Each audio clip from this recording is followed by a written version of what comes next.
Hi guys, so today I'm going to be filming a how I got my internship video. I'm currently doing an internship at Estee Lauder head office in the Smashbox and Bumble & Bumble offices doing PR. So I'm interning there. I've been mentioning it in my weekly vlogs. I've been absolutely loving it so far. I've been doing it now for 2 weeks and literally I am loving it.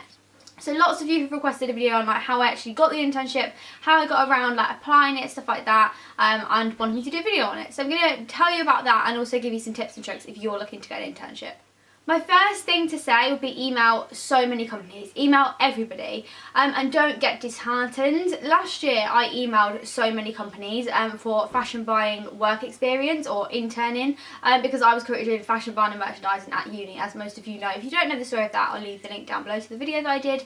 But yeah, I was doing that last year, so I decided to, you know, look at loads of buying experience because I wanted to get some experience in like a buying industry and just get some experience in fashion. I emailed around 60 companies and I got one email back. The one email was from TK Maxx saying no. So I literally didn't get any emails back. So it's very disheartening when that happens, when you've sat there and applied for like days on end and actually don't get any emails back. And the thing is as well, as an internship, many companies don't put it on like line. You don't find an application for an internship necessarily. It's just you've got to put yourself out there and tell them that you want to be an intern for them, rather than looking for like, you know, if you try and look for a job application for Estee Lauder intern, it won't be there. It's just you've got to put yourself out there and email.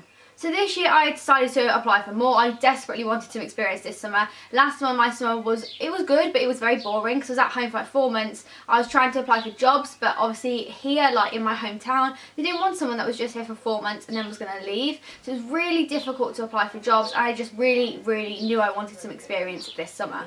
So I was applying for tons and tons and tons. Well, I'm saying applying, I mean emailing. I was emailing so many companies, but you can't be picky. I think if you say, oh my god, I only want to work for them, there's not going to be much chance that you're just going to get that. Like, you need to just email so many companies. Fortunately, I got one that I absolutely love in the beauty industry.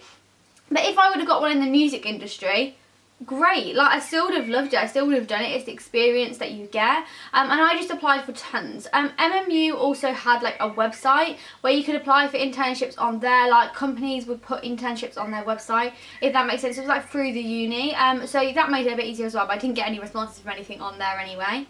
The way I got the one at Estee Lauder was emailing. I emailed, I think I went on to like Estee Lauder companies, for example, and they just have so many companies. Estee Lauder owns so many different companies, and I went on there and just looked for different emails. I emailed quite a few off of the kind of like Estee Lauder companies bit. And I think I emailed like Aveda. I didn't even bother emailing people like MAC and Estee Lauder because I basically just thought there was absolutely no chance because they're just too big of a company. Whereas Smashbox and Bumble & Bumble, it's raining, if you can hear that, I'm really sorry. Yeah, Smashbox and Bumble & Bumble were slightly smaller, and I thought it'd be like a nicer, smaller team. So I decided to email them, and they came together. Smashbox and Bumble & Bumble were like the same little brand, if that makes sense, with like in regards to PR. And then they also emailed Aveda, and I can't remember who else I emailed. But Smashbox and Bumble & Bumble were the only ones that emailed back. So even though it's the same company, it's all in the same building, they were the only ones that emailed back. So it really is just luck. And as I say, you really have got to apply for so many different things. I emailed the person that was just on the website. It was a PR email address, I'm pretty sure, or marketing or something like that. But I just emailed this random email address in a hope that it would get to the correct person, and it did. Someone forwarded it on to the person that I'm like working next to now, and then they kind of got in contact. So it is luck, if I'm honest. But as well, if your CV is blank and you've done nothing and you don't look like a hard worker, you're probably not going to get an internship. For me, it was commuting to London every single day like I've been doing, and it's only about an hour from home, but it's still, you know, it's a long day. I get up at 5 in the morning, I don't get home till 7. It is a long day. You've got to be committed to the cause. Also, a lot of internships are unpaid. Now, a lot of you guys have been asking this question, and a lot of people have been saying, which is slightly worrying, saying like, oh, I've been looking for internship, but I can't find any that are paid. Internships aren't paid. Like, that's just not how it goes. They're normally expenses paid, so they will pay you a certain amount each day for like lunch and travel. That does not cover my travel in the slightest. So you either have got to have saved up for it, or, you know, someone help you out, like your parents or something like that. But very rarely is an internship paid, because at the end of the day, mainly, even though you are helping them, anybody will do it. think about how many of you would like to work in Estee Lauder's head office, and then think, well, why would they pay one person when all these other people want to do it for unpaid? Do you understand what I mean? And I think in that aspect, that's why they're not paid. You get a lot of experience out of it. It is going to look fab on my CV, to be completely honest, and that's the entire reason why I wanted the experience. I also wanted the experience to know actually whether I wanted to go into PR, because for me, like, I like the sound of it, and I like the fact that it was basically the other side of YouTube in a way, but I didn't know 100%. I didn't want to like apply for like a full-time job after finishing uni and then decide that I don't like it. So I thought this was the perfect opportunity to find out whether I like it, whether I like the beauty industry and stuff like that, and the answer is 100% yes. I also went on to fashionworky.com, which is a website that I used on there. I'll leave it down below, which has got like fashion and beauty internships on there. It was mainly fashion ones, but again, I had nothing back from applying for those on that, and I applied for tons on there. You just had to put your CV, a little like cover letter, and then your like email and stuff. It wasn't like an entire application form, but then I applied for loads on there. The only thing is with with internships that are like on websites like that you can apply for, a lot of them ask for you to be a graduate. Now I don't understand why this is, obviously because you've obviously got a degree, but the majority of graduates will go into a graduate job, but I think it's just for graduates that are looking to get some experience after they've finished uni. There is loads of them are asking for graduates, or at least asking people in the 3rd year of uni, which obviously I'm not. So I think in that way it can be very disheartening. I remember looking at so many and all of them saying like that you had to be in your 3rd year of uni or have like graduated, which is very frustrating, but obviously they are asking for someone with a degree, and at the end of the day, like, they're still unpaid. Like, someone that's graduated uni, they are still unpaid internships. So if you like us and you know you're in like the early years of uni, or you're even in sixth form, they're 100% probably not going to pay you, and you've got to be kind of open to that as well.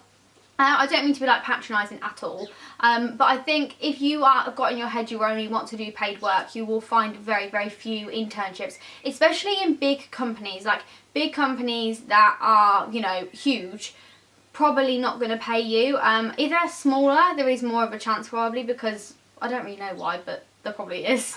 It took a lot of time to apply for internships, and I would just say it does come with luck and depends on like your CV at the end of the day. If you're only sending your CV and an email, that's all they've got to look at. I think obviously because I had a YouTube channel, that did kind of help, because obviously it showed that I had a real interest in the beauty industry and an interest in like PR. Well, not an interest in PR necessarily, but like I knew things about the industry from having my YouTube channel. So I think that did kind of help. So that is basically it. I don't know if this has helped or not.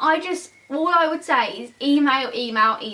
Research. It does sometimes take a lot of time to find the correct email address to email someone, because obviously online, L'Oreal aren't going to put every single person's email address online, because they would be bombarded with emails for random different departments. So it's just having a little look, finding an email that you think is relevant and emailing it to that email address. You can obviously copy and paste the cover letter that you send to everybody else, obviously just tweaking it for different companies. That obviously makes a difference, and make sure that your CV is completely up to date, perfect, everything about it is, you know, as best it could possibly be. And also I find as well, in your CV, I'm not an expert at all, but I'm just saying like from my experience, in the little first bit where you normally have like a personal summary, really kind of like shout about the fact that you want to work in whatever industry you are applying for, and obviously you can change this for different like ones that you apply for, and definitely that specific job. Just say like, I really, you know, after I graduate uni, I really want a career in beauty PR, blah blah blah.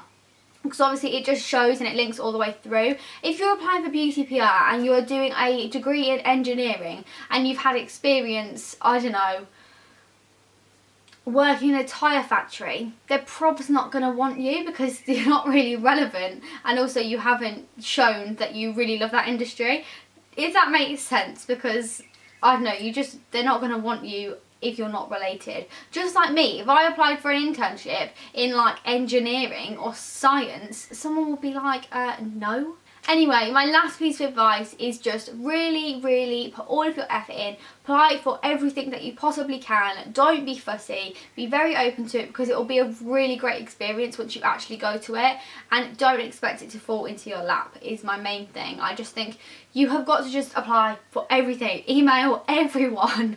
And also, if you know anybody that has any kind of connections in the industry that you want, 100% use them. It's the people you know, not what you know, 100% in many industries. And I just think if you have got someone in your family or your parents know someone or something like that that is in anything to do with anything you want to do, try and get a contact from them and try and then apply for something with that company, because 100% use what you have, use your resources, because not everyone will have that contact. So I hope this has helped you guys. I'm 100% going to do a kind of video at the end of my internship, or maybe in like a month or so, about what it's been like, my experience, how I've been treated, like, which is really good by the way. No shades going on. How I've been treated, what I've been doing, stuff like that. So if you guys want that sooner rather than later, please let me know. But this was kind of like a how I actually got it, what to do to get one, that kind of stuff. So thank you very much for watching, guys. I really hope you've enjoyed this video and it's helped some of you guys out. I really hope you guys find it interesting, and I don't know, I'm enjoying hearing about it in my weekly vlogs and stuff like that, because I am absolutely loving it so much. So thank you very much for watching, guys. Please subscribe if you haven't before. The button is just down below. But give this video a big thumbs up if you did enjoy it, and I will speak to you next time. Bye!